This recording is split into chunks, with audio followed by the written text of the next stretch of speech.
연 확정 5%에 대한 부분으로 노후를 준비하는 장점들이 뭐예요? 없습니다. 단점은 뭐예요, 그러면? 많습니다. 아, 그래요? 많지는 않고요. 네. 확실한데 제가 한번 사연을 읽어보겠습니다. 자, 미국 연주권으로 아이들을 키우며 생활하고 있습니다.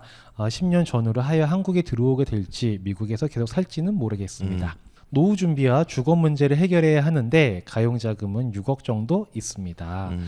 노후 준비로는 일시납 연금보험을 1억에서 2억 정도 생각하고 있습니다. 그리고 나머지 돈은 효율적인 목돈 관리를 하려고 합니다. 어떻게 하는 게 좋을까요? 라고 질문 주셨습니다. 네, 이거는 그냥 오늘 그 썸네일의 제목처럼 연금 보험을 갈 것인가, 그리고 요거를 또 분할을 할 것인가, 아니면은 부동산으로도 좀 투자를 할 것인가, 아니면은 부동산 말고 연금 보험만 할 것인가, 뭐 여러 가지로 해석이 가능성과 해석이 될 수 있는데요. 이게 이제 좀 제가 봐야 되는 부분이 뭐냐면요, 돈의 규모와 이제 생애 주기를 좀 봐야 될 것 같아요. 근데 지금 10년 전으로 해서 미국으로 온다고 했잖아요. 미국에서 한국으로 들어오게 될 수도 그렇죠. 있다. 그러면 이제 부동산하고 연금하고 물론 성격은 다르지만 비교를 해봐야 되는데, 연금 보험에 대해서 만약에 이걸 좀 설명을 해주시면 제가 부연해서 얘기를 해야 될 것 같은데, 연금 보험 그 연 확정 5%에 대한 부분으로 노후를 준비하는 장점들이 뭐예요? 없습니다. 단점은 뭐예요, 그러면? 많습니다. 아, 그래요? 많지는 않고요. 많지는 않고 확실한데, 일단 일시납 연금보험 요즘에 저런 연 확정 5%짜리 확정 5%. 아, 매력적이지 않나요? 너무 매력적인데요. 네, 요즘 은행이자 생각해보면 정말 매력적인 상품이죠. 근데 이제 저런 것들 생각하시는 분들이 꽤나 많으세요. 그리고 연금 저축 매월 하시는 적립식으로 하시는 분들 많이 계시는데, 저는 저런 상품 가입하시는 걸 별로 좋게 보지는 않는데, 개인의 선택이지만 저는 좋게 보지는 않는데, 이유는 뭐냐면 첫 번째, 저 연 확정 5%가 단리입니다. 복리가 아니고. 근데 모든 자산 증식은 복리일 때 의미가 있지 단리는 별로 의미가 없어요. 근데 저 연 확정 5%를 복리로 환산을 해보잖아요. 그럼 수익률이 얼마가 되냐면 3.6%면 돼요. 그럼 사실 이제 어떻게 정리를 하면 되냐면, 내가 개인적으로 자산을 운용을 하는데 3.6% 이상 낼 자신이 도저히 없다. 그럼 이걸 하는 게 맞습니다. 근데 그냥 ETF, 나스닥, QQQ 이런 것만 사놓고 그냥 10년 가면은 연 3.6은 그냥 넘어갈 확률이 높거든요. 자본주의 사회에서 자산의 가격은 올라가기 때문에. 그래서 굳이 이제 투자를 하시는 분들 입장에서 저걸 할 필요는 없다라고 저는 생각을 합니다. 그러면은 일단은 부동산하고 비교할 바는 안 된다라고 생각을 하시는 거네요. 좀 그렇게 생각을 하고, 목적이 좀 다르긴 하겠지만 저 어차피 연금보험이라는 것도 저거를 연금으로 받으려고 준비를 하시는 거잖아요. 근데 사실은 이거는 연금을 준비하려고 하는 게 아니고, 내가 나이 들어서 돈을 못 벌 때 쓸 돈이 필요하잖아요. 그 돈 나올 구멍을 만들겠다. 그걸 나는 다른 거 할 줄 모르니까 저거라도 할 거야 라고 하는 거거든요. 근데 저거 이외의 대안을 내가 할 수 있다. 그러면 저걸 안 해도 된다. 근데 저 같은 입장에서는 ETF도 하고 뭐 여러 가지 하는 사람이다 보니까 뭐 연 3.6% 이거 좀 귀엽잖아요. 귀엽죠. 귀엽잖아요. 간지럽고 귀엽죠. 굳이 할 필요가 있을까? 그리고 저게 10년 동안 또는 가야 되는 거예요. 그러면은 10년 중간 해지했다.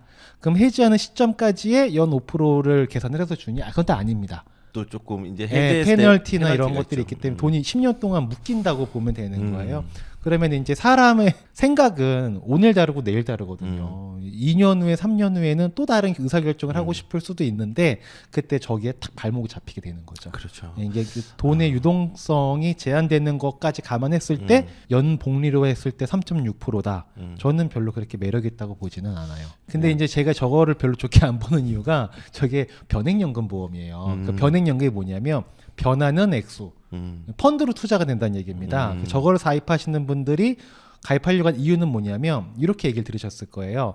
요 상품은요, 고객님 투자를 합니다. 근데 투자를 해서 잘 되면 다 고객님 거, 안 되면 만약에 안 돼도 연 5%는 확정으로 보장해 드립니다.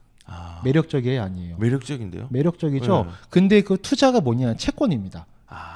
채권도 투자예요. 근데 수익이 안 나는 이게 그렇죠. 말장난이잖아요. 이게 뭡니까 그렇죠. 이게. 나스닥이면 인정한다. 연금보험 인정 못하고. 네, 아니 나스닥에 투자해가지고 나스닥 투자 잘 된 거면 다 고객님 거 안 되더라도 적원 드릴게요. 이 정도 비딩을 붙이면 의미가 있을 수 있겠죠. 근데 채권이랑 저거는 뭐 사실 그렇죠. 그래서 네, 지금 없죠. 저는 이 포인트가 아까 전에 그 돈의 규모와 생애 주기라고 했는데 여기 또 포인트가 노후 준비라고 했잖아요. 네. 노후 준비인데 여기에 생애 주기가 왜 붙냐면 10년 뒤에 한국으로 돌아온다 했어요. 그러면 10년 동안 얘를 놔둘 수 있다는 거잖아요. 그렇죠. 진짜 투자하기 좋은 환경이에요. 맞습니다. 왜냐하면 신경을 안 써도 되거든. 그치. 보통 내가 이렇게 가까이 있으면은 센터장님의 뭐 내가 맨날 붙어 있어. 그러면 얼마 또 안 좋은 점도 보이고 좋은 점도 같이 보이겠잖아요. 그쵸. 그걸 보면서 그걸 서로 대응하면서 문제를 해결해야 되는데 결국은 서로가 관계가 좋으면 끝까지 가는 건데 그쵸. 우리가 이거를 신경 쓰다 보니까 뭐 좀 이거 우리가 관계가 이상해지나 이러면서 이렇게 할 수 있잖아요. 그쵸. 이것도 똑같아요. 네.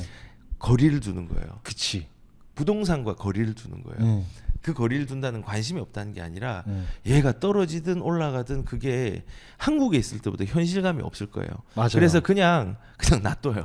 이제 모든 예, 투자는 그냥 놔둬. 올바른 예. 돈 넣어놓고 잊으면은 그게 성공한 투자거든요. 보통 이게 떨어지면 이거 내가 지금 생활비가 모자라니까 좀 더 써볼까 하면서 주식도 빼쓰는 거예요. 맞아요. 근데 부동산도 이게 떨어지는데 더 떨어지면 내가 산 거보다 더 하락해가지고 문제가 되지 않을까 그런 생각을 하는데 10년이라는 기간 동안에 한국이 아닌 다른 나라에 있다고 하면요 좀 잘못된 선택을 할 기회들이 많이 없어져요. 물리적 격리가 되는 그렇죠. 거죠. 그리고 6억이면 할 수 있는 게 그래도 아직까지는 많아요. 그래서 네. 저는 가용 자금이 6억이라고 했는데 노후 준비를 위해서 1, 2억을 생각하지 말고 그거보다 조금 더 써가지고 네. 돈을 쓰면 쓸수록 지금은 좀 안전한 곳으로 투자를 할 수 있거든요. 네. 그래서 범위를 1, 2억보다는 조금 더 확장을 시켰으면 좋겠고 연금 보험이 노후 준비를 위한 어떤 여분의 돈이라고 생각하면은 거꾸로 노후 준비를 위해서 1, 2억이 아니라 조금 돈을 더 써가지고 노후 준비를 해서 자산의 가치가 늘어나는 부분으로 해서 그 늘어난 자산으로 한국에 왔을 때 네. 노후를 준비할 수 있는 자금으로 마련을 했으면 좋겠다는 생각이 저는 좋다고 생각을 합니다. 그래서 네. 제가 그 연금 보험은 제가 전문가가 아니라 우리 센터장님이 그 세부적인 구조들을 잘 알고 있지 않습니까? 네. 그래서 한번 먼저 물어본 거고요. 너무 정확하게 잘 설명해 주셔서 감사하고요. 네. 그래서 그 두 개를 비교를 한다면 비교 대상은 아닌 것 같고 저는 그냥 부동산으로 그냥 맞다. 네. 그러면은 6억을 다 쓰기에는 부담스러울 수 있으니까 그쵸. 적정하게 한 4억 정도까지는 좀 쓰고 나머지 2억은 다른 부분으로 이제 운영을 해도 상관이 없을 거라는 생각이 듭니다. 네. 좋습니다. 그래서 만약에 근데 우리가 한 갭 투자를 해놨어요 이런 분들께서 근데 안 돌아오시는 거예요 한국으로 네. 미국에 살게 되신 거예요. 그럼 그냥 팔고 가면 되는 거죠? 팔고 하면 돼요. 팔고 하면. 근데 다만 이제 이 영주권이라서 그런데 외국인들이 할 땐 되게 주의할 게 있어요.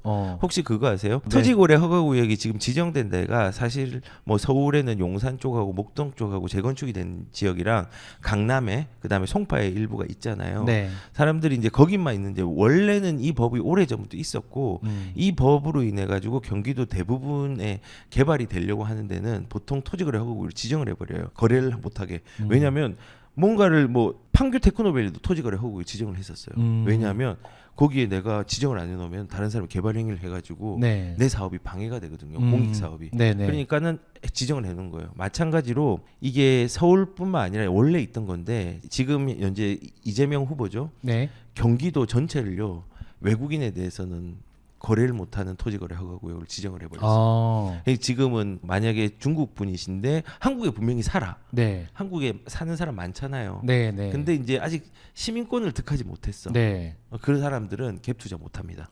실거주 요건이 들어가거든요. 그런데 이제 영주권이고 한국에 시민권이 있다면은 네. 경기도권도 괜찮고 이제 6억이면은 서울에 할 수 있는 데가 일부 있는데 4억이면은 이제 서울에는 조금 어려울 부분으로 이제 생겼고 경기도에 좀 상급지 정도는 들어갈 수 있는 부분은 된다고 저는 생각을 합니다. 그리고 이런 분들이 이런 고민이 있으실 거예요. 이분의 입장에서 봤을 때는 한 1, 2억 정도는 뭐 예를 들어 연금 뭐 한다고 생각 정리했다고 치고 그 나머지 한 4억이나 5억 정도로 투자를 할 건데 네. 일단 은행은 아니고 이걸 부동산으로 할까 금융으로 할까 이 고민이 있으신 것 같아요. 네. 근데 사실 이건 답이 없지 않습니까? 답이 없죠. 이거는 마치 금융으로 하는 게 돈을 많이 벌까요? 부동산으로 하는 게 돈을 많이 벌까요? 이거랑 똑같은 건데 어떤 게 더 많이 벌지 사실 모르죠. 저는 답을 좀 할 수 있을 것 같아요. 아 그래요? 예, 워렌 버핏이 하면은 주식을 하는 게 맞습니다. 네. 저희가 또 이제 ETF 이런 거 많이 하니까 이게 또 고민되실 거예요. 예. ETF로 할까, 부동산으로 할까, 또 이런 고민을 할 수도 있을 것 같아요. 저 같은 경우는 만약에 그게 고민되신다면 뭘 선택해야 되는 후회하실 거거든요. 뭘 선택하다 아쉬움은 남고 그러면 적절하게 좀 배분을 하는 것도 고민을 해보시면 좋겠다. 이 갭 투자의 의미가 돈을 번다는 것도 있지만 다시 한국으로 들어오시게 된다면 그때 내가 들어가서 살 집의 가격을 미리 정해놓는 거잖아요. 그렇죠. 그것만으로도 심리적 안정감, 만족감은 굉장히 커지실 거예요. 그리고 만약에 내가 예를 들어서 안산에다 갭 투자를 해놨어. 내가 살아야 되는 곳은 용인이야. 네. 뭐 상관없죠 뭐. 그렇죠. 안산 거 팔고 용인 거 그렇죠. 사면 되는 가면 거니까. 되니까. 세금이 맞아요. 좀 있다 손 치더라도 세금이 정 신경 쓰이시면은 2년 정도 뭐 실거주 하고 오셔도 되고 미래에는 또 뭐 실거주 요건이 없을 수도 있고. 없을 수도 네, 있죠. 이것도 모르는 거기 때문에 일단 만약에 뭐 뭘로 투자해야 될까 그건 아무도 모른다. 누구한테 물어보셔도 모른다. 만일 이럴 겁니다. 주식쟁이한테 물어보면 주식을 하라고 할 거고 그렇죠. 부동산쟁이한테 물어보면 부동산한테 하라. 제 쟁이를 지금 비하는 걸로 쓴 건 아닙니다. 네. 그분들의 입장에서는 그렇게 얘기할 건데 나는 항상 어렵거든요. 뭐가 잘 되는 건지 모르겠고 그렇죠. 좀 적정하게 나누는 게 필요하지 않을까. 그래서 제가 네. 이제 부동산 상담을 많이 하잖아요. 네. 상담을 할 때 주식을 많이 보유한 사람한테 모든 주식을 포기하고 부동산에 들어가라고 절대 얘기 안 해요. 왜냐하면 주식을 하던 사람은요. 네. 이것도 되게 안정감의 수단이 될 수 있거든요. 네, 그럼요. 그리고 그걸로 이제 노하우가 있으니까 그 자체에도 자기한테 가치를 부여할 수 있는 부분이 되게 커요. 맞아요. 그래서 만약에 내가 5억이 있다. 그러면은 5억을 하면은 강남에 집을 살 수 있는데 저는 한 3억만 하라고요. 2억이나. 왜냐하면 그 이제 주식에 대한 가치도 그 사람한테는 되게 의미가 크기 때문에 그쵸. 그걸 배분을 좀 하는 거고 맞아요. 주식을 아예 하지 않은 사람들에 대해서는 부동산으로 이제 접근을 적극적으로 권면을 하죠. 그래서 말한 것처럼 저도 상담할 때 그 사람의 형편을 많이 보는 이유가 내가 보편적으로 좋은 거를 소개시켜 준 것보다 그 사람의 상황에 맞게 해야지 이게 그 마음의 부자와 자산의 부자가 같이 동시에 만들어질 수 맞습니다. 있어요. 그래서 저는 좀 아까 말한 것처럼 어떤 게 정답이 아니다라는 부분에 대해서는 네. 일부가 좀 인정이 될 수 네. 있는 저는 동의가 되는. 오늘 확실한 건 연금보험은 아니다. 연금보험은 근데 아니다. 라고 저는 생각을 합니다. 라고 예, 생각을 정답은 한답니다. 당연히 아니겠죠. 예. 저도 여기서 두 개를 비교를 하려고 물어봤던 이유 중에 하나가 사실은 답은 있었어요. 연금보험의 노후 준비와 부동산으로 노후 준비는 네. 사실은 100배 이상 부동산으로 하는 게 유리하다라는 네. 부분 말씀을 드렸고 네. 이제 자금은 저는 한 4억 정도를 쓰시면은 될 것 같다라는 생각이 좀 들었습니다. 좋습니다. 일단 같이 고민을 해결한 거는 이제 함께 고민하는 거는 이 정도로 정리를 하도록 하겠습니다. 네.